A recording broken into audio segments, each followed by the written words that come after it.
শিক্ষক ছিল, আমি যদি কোনো শিক্ষকের কাছে কোচিং করতাম আমি 100-র মধ্যে 80 পেতাম। আমি যদি কোচিং না করতাম আমি 100-র মধ্যে 33 করতে চাই। প্রত্যেকের কানের নিচে থাপ্পড় যাবে এবং প্রত্যেককে রাস্তায় অপমান করে বের করে দেওয়া হবে। সবচেয়ে দুঃখজনক বিষয়টা হচ্ছে আমাদের টিচাররা দেখেছে তারা কেন আউট অফ কন্ট্রোল হয়ে গেলে আমাদের আর্মি ডাকা লাগে সিচুয়েশন কন্ট্রোলে আনার জন্য। আমাদের শিক্ষকরাই আমাদের নিরাপত্তা দিতে পারছে না। তাদের আমরা পরিচয় জিজ্ঞাসা করছি তারা কে, তারা পরিচয় দিতে পারেনি। আমি খুবই অবাক হয়ে গেলাম। প্রিন্সিপাল ম্যামের পাশে তার একটা শিক্ষার্থী সেন্সলেস হয়ে আছে, উনি ফোন দেখতেছে, উনি পানি অফার করেনি। হ্যাঁ, তিনি কোনো ধরনের তার কোনো জ্ঞান নেই। আমরা টিচারদের সাথে শান্তিপূর্ণ কথা বলতে চেয়েছি, আমাদের প্রবলেমগুলো জানাতে চেয়েছি। তারা বাইরে থেকে লোকে না আমাদেরকে মাইর খাওয়ানো হয়েছে। এটা কেন করবে? আমাদের স্কুলই তো আমাদের জন্য সেফ না, বাইরে কি সেফ না? আচ্ছা, দুর্নীতির একটা উদাহরণ আমি দিতে চাচ্ছি। আপনারা যারা দুর্নীতির উদাহরণ চাচ্ছেন যে আসলে কলেজে কি দুর্নীতি হচ্ছে, বড় বড় দুর্নীতির কাছে আমি যাচ্ছি না, আমি ছোট একটা দুর্নীতি দিচ্ছি। আমাদের স্কুল ড্রেসের এই যে ব্যাচ বিক্রি করে, এটা আমাদের শিক্ষকরা 2 টাকা করে কিনে আনে, যেটা আমরা কিনি 50 টাকা। কিন্তু তার থেকেও লজ্জার ব্যাপার হচ্ছে এই ব্যাচ বিক্রি করে একজন স্কুল কলেজের দারোয়ান। তাহলে দেখেন, এবং সেটা বিক্রি করে একজন পিয়নের আদেশে। এবং এটা খুবই লজ্জার যে একজন প্রিন্সিপাল পিয়নের আদেশ নিয়ে তারপরে যে কোনো সিদ্ধান্তে সই করে। এটা আমরা খুবই লজ্জিত। আমি এটা আরেকটু বলতে চাই, আমি যখন কিনতে যাই তারা আমাকে কানে কানে এসে বলে যে সবাইকে বলো না যেটা বিক্রি হচ্ছে। হ্যাঁ, তাহলে আমাদের কাছে কেউ তো কাপড় মানুষরা আসবে না। এটা কেমন কথা? আমার যেখানে এসে আমি সেখানে মানে দিব। এটা তো আমি আরেকটা কথা বলছি, একজন স্কুলের যিনি পিয়ন, তার বেতন আমার জানা মতে সর্বোচ্চ, আমি ধরি সর্বোচ্চ তার বেতন কত হতে পারে সরকারি স্কুলে? 20,000 বা আমি 20,000 ধরলাম। সে কিভাবে হেলিকপ্টার নিয়ে পরিবার সহ কক্সবাজার ঘুরতে যায় এবং সেখান থেকে আবার হেলিকপ্টার করে আবার ঢাকায় চলে আসে? এটা আসলে আর তার যে সম্পত্তি। আপনার এই যে পিয়নের তিনি সবুজ হোসেন নানা ধরনের দুর্নীতির সাথে যুক্ত।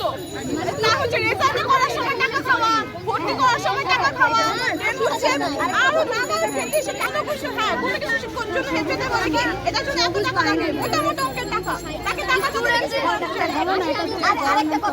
আরেকটা কথা হচ্ছে আপনারা জানেন আমরা এই স্কুল কলেজে আমরা হচ্ছে ভর্তি পরীক্ষা দিয়ে ভর্তি হই। আমাদের যখন সিটগুলো পূর্ণ হয়ে যায় তারপরও তারা 60,000, 80,000, 1 লাখ টাকা নিয়ে বাইরের মানুষ সবুজ এই টাকাগুলো নিয়ে মানুষ এখানে ভর্তি করাচ্ছে। এগুলোর মানে জোর প্রতিবাদ আমরা জানাচ্ছি, নিন্দা জানাচ্ছি। আর লাগবে না, মানে স্টুডেন্ট কি আছে, তোমাদের গার্জিয়ান আছে, কথা বলার মতো কোনো আর লাগবে না বাবা। না, আপাতত যারা এখানে আমাদের মাইর খেয়েছে ছোট বোনটা, ওরা এখানে অনুপস্থিত। ওদেরকে ঠিক মতো বাসায় পাঠিয়ে দেওয়া হয়েছে, যার যার চিকিৎসা দরকার তাকে হসপিটালে পাঠানো হয়েছে। আর যেটা হচ্ছে আমরা গত মঙ্গলবার 4টা দাবি দিয়েছিলাম। 4টা দাবি আমাদের খুবই যুক্তিযুক্ত ছিল প্রমাণ সহ, কিন্তু আমাদের যিনি প্রিন্সিপাল ছিলেন খুবই লজ্জার সাথে এটা বলতে হচ্ছে যে আমাদের প্রিন্সিপাল সেদিন আমাদের পাশে দাঁড়াননি, দাঁড়িয়েছেন দালালদের পাশে। সে কারণে আমরা তাদের 3 কর্মদিবস দিবস সময় দিয়েছিলাম, কিন্তু তারা আমাদের মানে এমন করেছে যেন আমাদের দাবি তারা মাথায় ঘামাচ্ছে না।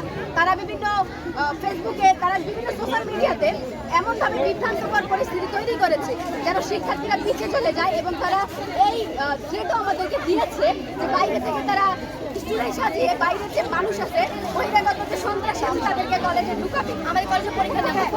আচ্ছা, আজকের আন্দোলনে কয়জন মানে পদত্যাগ করছে যদি এটা একটু বলতেন? আমরা 5জন সেনাবাহিনীর সাথে বসেছি। সেনাবাহিনীর যে অফিসার ছিলেন সে আমাদের সাথে কথা বলেছে। আমাদের 4 দফা ছিল, সেগুলোর মধ্যে আমাদের ছোটদেরকে ভিতরে নিয়ে গেছে। আমাদের শাহনাজ ম্যাডাম এবং তাদের সাথে কথা বলার জন্য ওরা ভিতরে যাওয়ার চেষ্টা করছে, ওদেরকে চুলের মুঠিতে ভিতরে ঢুকাইছে, দুপায়ে ওদেরকে মারছে। আর এটার জন্য কোনো টিচার প্রতিবাদ করেনি। আমরা মেয়েরা তারপর দরজার সামনে আন্দোলন হবে। প্রিন্সিপাল ম্যাম পর্যন্ত স্টুডেন্টের রুমে নিয়ে স্টুডেন্টদেরকে মারছে। আমি বলি